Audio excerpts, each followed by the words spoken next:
Bueno, seguimos con la agenda que tenemos preparada para ustedes. Quiero darle la bienvenida en este momento al señor Eduardo Fernández. Él es experto en política iberoamericana, decano y director de grado de Relaciones Internacionales de la Universidad de Hespérides, quien compartirá con todos ustedes una visión sobre las ideas de libertad y la importancia de esta para el desarrollo de las naciones y que esto pueda funcionar. Entonces, bienvenido, señor Fernández.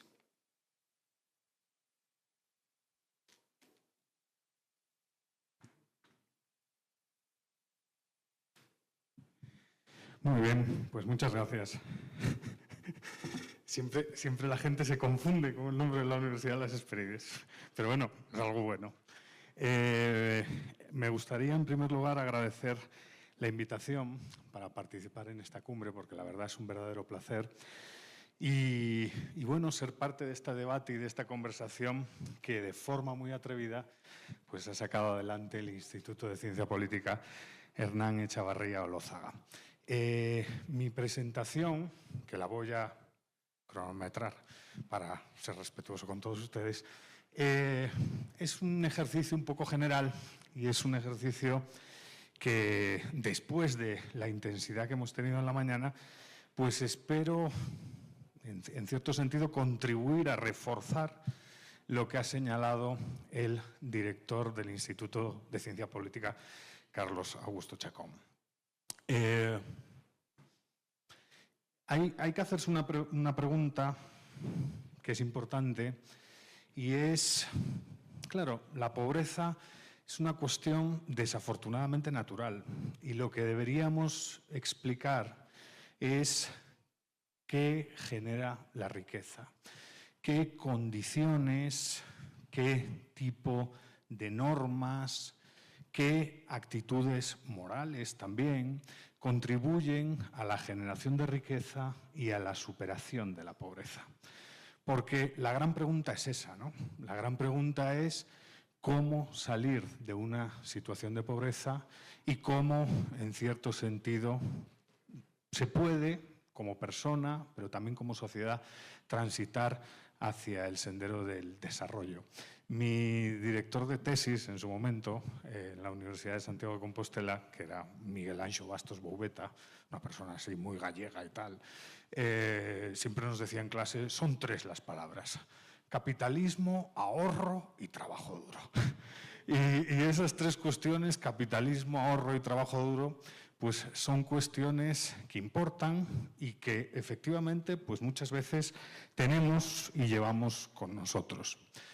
Pero claro, ese capitalismo, ese ahorro y ese trabajo duro no surge de la nada, ¿no? Depende de un sistema de instituciones. Y al final, ¿qué son las instituciones? Pues un poco, y tomando el premio Nobel Douglas North, pues hablamos de normas, de pautas de conducta que regulan la interacción entre personas y que pues hacen que la confianza aflore, hacen que el pensamiento a largo plazo pues sea la norma y podamos así capitalizarnos, hacen, en definitiva, que la sociedad funcione como un todo armónico. Y las instituciones tienen que ver con la política, como no puede ser de otra manera, tienen que ver con la economía y tienen que ver con la sociedad. Es importante esto de las instituciones y hay veces que todo el mundo dice, y bueno, ¿y la cultura? Yo siempre he sido bastante escéptico en relación a los argumentos de determinismo cultural, ¿no? Otro de mis profesores, una persona por la que tenía mucho aprecio, decía, desconfía cuando te digan un argumento cultural. Cuando te digan que es una cuestión cultural, es que en realidad no sabemos la verdadera respuesta. Yo tengo una relación muy especial con Guatemala y todo el mundo te dice, es que Guatemala es violento. Pues, ¿por qué va a ser Guatemala violento? Los guatemaltecos cuando van a Estados Unidos no son violentos y paran en todos los semáforos, ¿no? O los españoles en Dinamarca, ¿no? No sé si saben un chiste de muy mal gusto que hay en Dinamarca sobre los españoles, que dicen: no te rías cuando veas a un español en una bicicleta, porque puede ser la tuya, como diciendo, somos todos ladrones. No te rías cuando veas a un español en una bicicleta. Entonces, al final, ¿cómo es esto de los argumentos culturales? Los argumentos culturales yo creo que no son tan relevantes. Las normas, el debate sobre instituciones, el ser atrevido, como está siendo el ICP a lanzar esa propuesta de L3P, es lo que determinan los cambios. Y se ve en la historia de la humanidad de muchas maneras, ¿no? Podríamos hablar de la República Democrática Alemana o de la República Federal Alemana, o podemos, pues viéndolo aquí, hablar de Corea del Sur y de Corea del Norte. Hablan la misma lengua, tienen el mismo bagaje histórico, les diferencia solamente una distancia de 50 a 60 años con una arquitectura institucional completamente distinta. Y la diferencia es radical. La diferencia es radical. Probablemente no es tan diferente su concepción de la familia, definitivamente su lengua no es diferente, probablemente su gastronomía tampoco es diferente, pero sin embargo son dos países muy diferentes. Uno pues es un ejemplo de desarrollo, en su momento fue un ejemplo de transición a la democracia, y el otro pues es una cárcel, ¿no? Una dictadura sin escrúpulos que humilla constantemente, de forma cotidiana, a sus ciudadanos, ¿no? Una tortura constante. Y sin embargo tienen la misma cultura, ¿no? O no, hay algún profesor mío decía, o no, porque claro, esto de las instituciones y de la cultura, por su propia naturaleza dinámica, también cambia. Claro, yo suelo enseñar elección pública, opción pública, public choice, por su nombre en inglés. ¿Y qué tiene que ver esto, ¿no? Este enfoque, digamos, analítico, pues con las instituciones de carácter económico, de carácter social o de carácter político? Pues creo que tiene que ver bastante, ¿no? En esencia, el public choice es un enfoque joven, nace en la década de los 60 o se formaliza en la década de los 60 del siglo pasado. Es un enfoque pues, con un origen anglosajón, nace en los Estados Unidos y bueno, pues ha sido capaz en estos ya más de 60 años de generar investigaciones y de mejorar nuestro conocimiento sobre el intervencionismo estatal. Es algo que ha señalado Carlos en su intervención, ¿no? Muchas veces se habla de las fallas del mercado, pero nunca se habla de las fallas del Estado. Y esto, pues, en el fondo resulta de una particular tradición económica, ¿no? La escuela de la economía del bienestar, la escuela del welfare economics, que tuvo importantes autores, Arthur Pigou, William Baumol, Francis Beitor, pues dedicaron su vida a estudiar las fallas del mercado con objeto de justificar la intervención del Estado, con objeto de engrosar el tamaño de la administración. Y frente a esto, pues reaccionan una serie de autores que, con principios completamente diferentes, pues se centran en estudiar las fallas del Estado con objeto de justificar el funcionamiento del mercado, con objeto de asignar responsabilidades al mercado y a la sociedad. Siendo conscientes de que, bueno, muchos de los grandes problemas que como sociedad tenemos se pueden solucionar, se pueden resolver desde abajo y no desde arriba a través de diktats de carácter político, ¿no? Es una escuela que, bueno, en cierto sentido, pues desconfía de la administración pública, ¿no? No cree que los administradores públicos pues básicamente se preocupen del bienestar colectivo.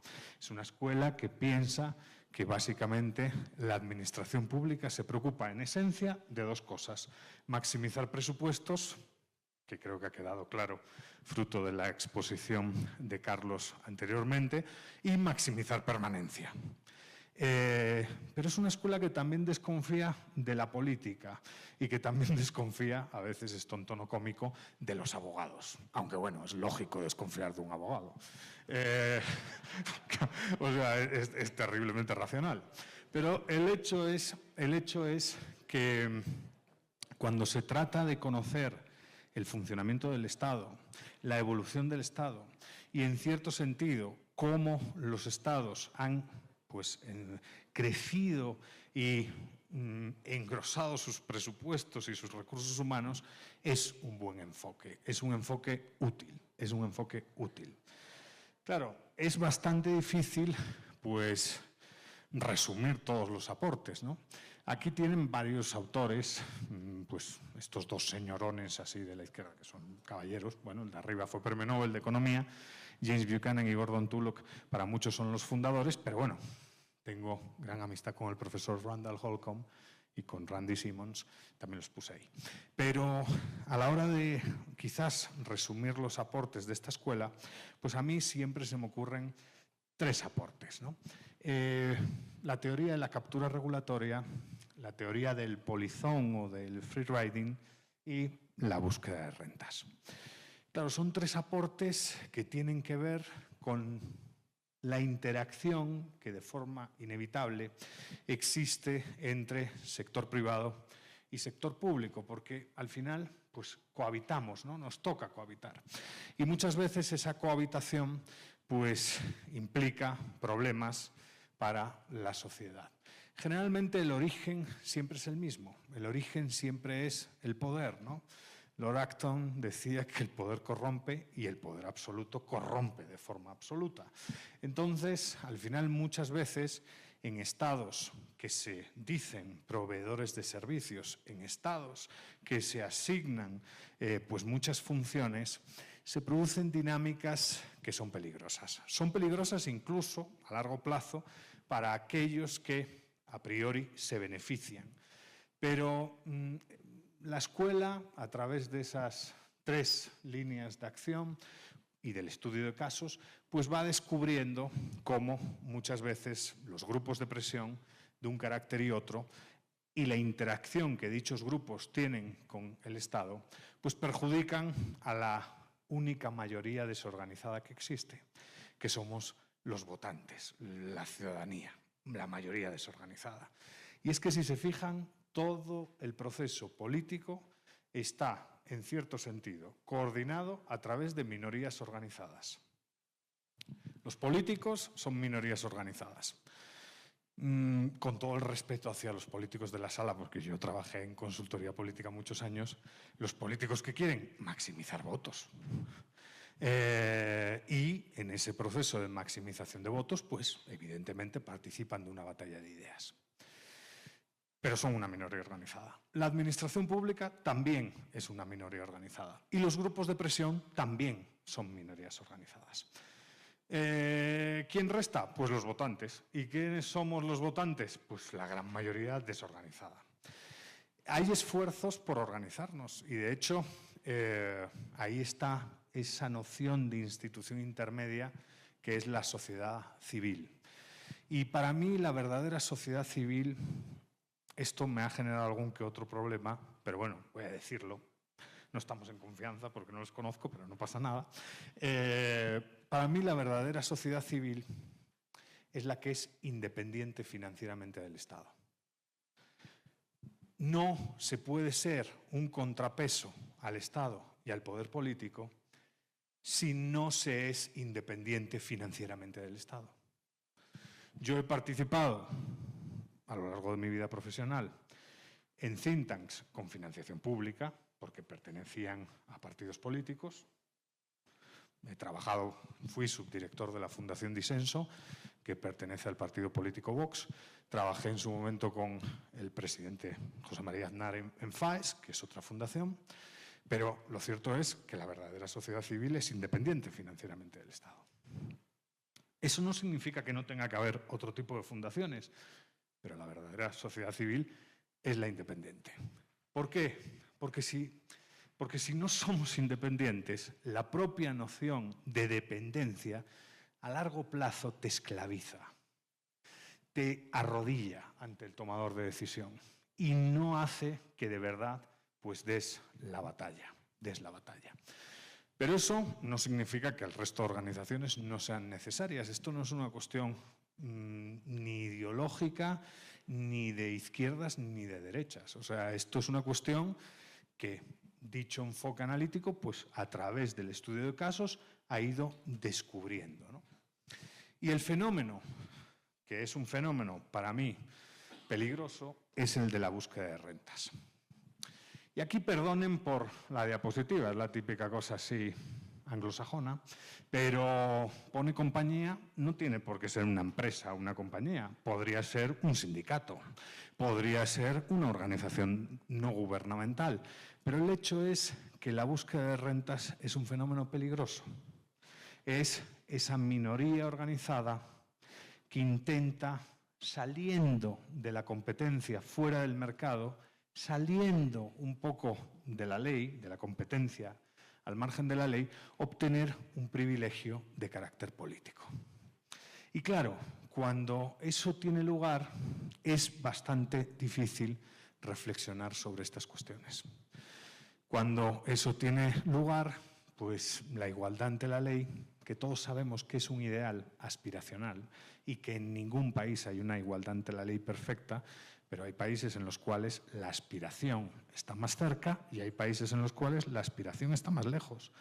Pero con una búsqueda de rentas obscena, esa igualdad ante la ley, hombre, se pone en tela de juicio. Se erosiona también el Estado de Derecho. Es bastante evidente, si no somos iguales ante la ley y hay un régimen de privilegio para unos y de sometimiento para otros, hombre, difícilmente puede haber Estado de Derecho. Y en cierto sentido se genera, fruto de la política, una arquitectura institucional paralela. Decíamos que las instituciones son normas o pautas de conducta que regulan la interacción entre personas y esas pueden ser formales, pero a veces también navegamos en la informalidad. El hecho es que muchas veces, y al hablar de búsqueda de rentas, se ataca directamente al emprendedor, al empresario, y eso es muy injusto, porque en esencia, y desde mi punto de vista, bueno, en el caso español es evidente, los mayores buscadores de rentas son los sindicatos. Los sindicatos no han dejado de perder afiliados en los últimos 50 años, en los últimos 46 años de democracia en España, y sin embargo su presupuesto no ha dejado de crecer. Que alguien me explique cómo se produce ese milagro, porque es una de esas cosas terriblemente sorprendentes, ¿no? Y en un debate una vez con un sindicalista me dijo, eres un fascista. Pero bueno, ya saben, siempre ya utilizan esa palabra siempre. Pero la cosa es que los datos, el dato sin mata relato. Hay mucho buscador de rentas en el sector de eso que se denomina organización no gubernamental, que tiene bemoles, decirte organización no gubernamental y cobrar fondos de carácter público, en el mundo sindical, pero también a veces en el mundo de la empresa. Cuando uno habla, siempre se da una respuesta que yo creo que es muy honesta. Es la respuesta de, es que no queda otra cosa que adaptarte. Es que vivimos en un entorno complicado y cuando vives en un entorno complicado te tienes que adaptar si quieres sobrevivir a largo plazo y si no, pues no vas a poder sobrevivir a largo plazo. Yo entiendo ese argumento e incluso pues lo comprendo y a lo mejor en alguna situación pues es lo más racional, es la mejor de las estrategias. Pero no podemos negar que ese tipo de argumentos genera problemas para toda la sociedad. Porque si erosionamos esto, quizás limitamos las opciones de que como sociedad salgamos de la pobreza y pues avancemos en el camino hacia la prosperidad. Pero tengo aquí las instituciones económicas, pero también es importante el concepto de democracia. Yo no sé si están de acuerdo con esta idea que voy a lanzar, pero bueno, esta cumbre está, como han dicho mis predecesores, para lanzar ideas. El concepto de democracia a día de hoy es un campo de batalla. Y es un campo de batalla importante. ¿Por qué?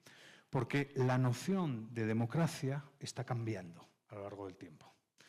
Y el cambio de cómo la persona entiende democracia tiene consecuencias muy relevantes. Nosotros en su momento en España preguntábamos y comparábamos lo que respondía la gente en la actualidad con lo que respondía la gente en la década de los 80.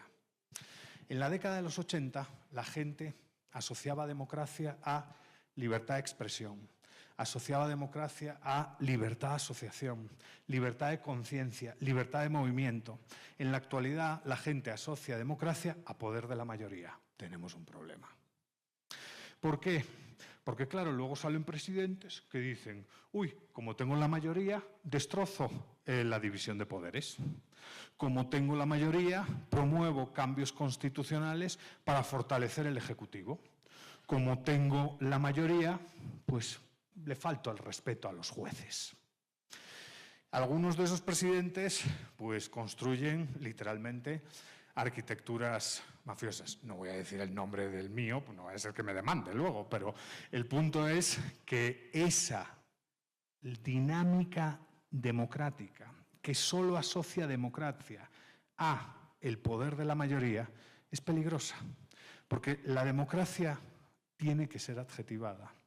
Y la democracia que ha sido exitosa en la segunda mitad del siglo XX y durante los pocos años que llevamos del siglo XXI es una democracia liberal. Y una democracia liberal es una democracia que tiene y que cuenta con un pilar republicano, es decir, imperio de la ley y no de las personas, división de poderes y una sociedad civil activa y consciente de su estructura de derechos y libertades. Pero también cuenta con un pilar liberal. Hay cuestiones que no deberían de estar sujetas a la democracia. Por decisión mayoritaria me tienen que limitar mi capacidad para expresarme. Por una situación mayoritaria de 50+1 tienen que limitar mi libertad de asociación. Es bastante difícil de creer. Llega incluso a ser una cosa de locos, una cosa delirante. Llegan incluso a saltarse sus propias leyes. En España lo vimos con el COVID. El estado de alarma, según la Constitución española, hay que renovarlo legislativamente cada 15 días. El gobierno, encabezado por el señor Pedro Sánchez del Partido Socialista, promovió una votación en el Congreso, con una mayoría absoluta, y nos tuvo encerrados 90 días. 90 días. Bien es cierto que afortunadamente hubo élites políticas que estuvieron a la altura y dieron la batalla. La presidenta, por ejemplo, de la Comunidad de Madrid, Isabel Díaz Ayuso, que cada vez que entra en alguna sede gubernamental pues saltan todas las alarmas, ¿no? Pero es una persona que sí está comprometida con la propiedad privada y sí está comprometida con la estructura de derechos y libertades de la gente. Ese pilar liberal es fundamental y a día de hoy el pilar republicano y el pilar liberal están siendo literalmente destrozados por un cambio en el significado de la democracia. Hay que recuperar el significado de la democracia. Yo no sé si vieron en algún momento un vídeo de una persona que es amigo del presidente de este país, que es Pablo Iglesias, diciendo: el concepto de democracia gusta popularmente. A nosotros no nos gusta, a nosotros nos gusta el concepto de dictadura del proletariado. Pero como a la gente le gusta el concepto de democracia, hay que redefinir el concepto de democracia. Claro, los conceptos, gusto o no, son campos de batalla. Claro, todas estas dinámicas, cuando un poco se va, digamos, estatizando todo, cuando el Estado se mete en todo, pues el riesgo político y la incertidumbre lo que generan es un entorno de desconfianza, que desafortunadamente es lo que estamos viendo ahora en gran parte del mundo, ¿eh? O sea, creo que si tuviésemos que decir cuál es el mayor reto que tiene un gobierno una vez toma el poder, es la generación de confianza. Porque vivimos en un tiempo marcado por la desconfianza. Da igual la encuesta de política pública, la encuesta de opinión pública, que observemos. Da igual si nos fijamos en el Latinobarómetro o si vamos al Latin American Public Opinion Project de la Universidad de Vanderbilt, o si vemos el Eurostat, o si vemos la encuesta mundial de valores. Todas las encuestas lo que están diciendo es que el mundo liberal democrático en la actualidad navega en la incertidumbre y que desafortunadamente la gente desconfía. No sé si han visto o si conocen las cifras que, por ejemplo, el Latinobarómetro presenta para Colombia, pero la ciudadanía pues desconfía del gobierno, desconfía del poder legislativo, desconfía de los partidos políticos y confía más o menos en el poder judicial. Pero la desconfianza es el gran reto quizás de nuestras sociedades. Y la pregunta es, ¿se trata de inventar el agua azucarada? O sea, hay que, digamos, ser excesivamente sofisticado buscando soluciones. El problema es grave. Definitivamente, y al tratarse de un problema social que implica relaciones de poder e implica una competición entre minorías organizadas, pues la batalla es sin duda compleja. Pero el diagnóstico no es tan difícil, porque tenemos evidencia, mucha, de sociedades que han logrado superar la barrera de la pobreza y que han logrado generar entornos de prosperidad para sus ciudadanos. No creo que sea algo que sea difícil ni de entender ni de explicar. Aquí tienen dos listas. Son dos listas pues, muy fáciles de ver. La lista A está conformada por los 10 países que, como ven, pues disfrutan de cierto atractivo, ¿no? O sea, son lugares, pues más o menos, que pueden servir de referencia. Y la lista B, pues son otros 10 países, pero en este caso, no sé, no atraen precisamente migración ni cosas así. ¿Por qué y cómo está organizada esta lista? Pues esta lista, la A y la B, está organizada con base en el índice de libertad económica producido por la Fundación Heritage. Y es el más actual, el último. La lista A son los 10 países con más libertad económica y la lista B son los 10 países con menos libertad económica. La pregunta es bastante simple. ¿Dónde preferiríamos vivir, ¿no? ¿Cuál es el modelo al cual deberíamos acercarnos? Pues probablemente la gran mayoría de los aquí presentes optaría por la lista A. Y claro, la lista A es una lista conformada por países muy diferentes entre sí, con diferentes visiones y diferentes tipos de gobiernos, porque en esta lista hay gobiernos de izquierda y gobiernos de derecha, pero todos tienen en común una cosa: defendamos la libertad económica. Porque la libertad económica es un instrumento que nos ayuda a generar riqueza.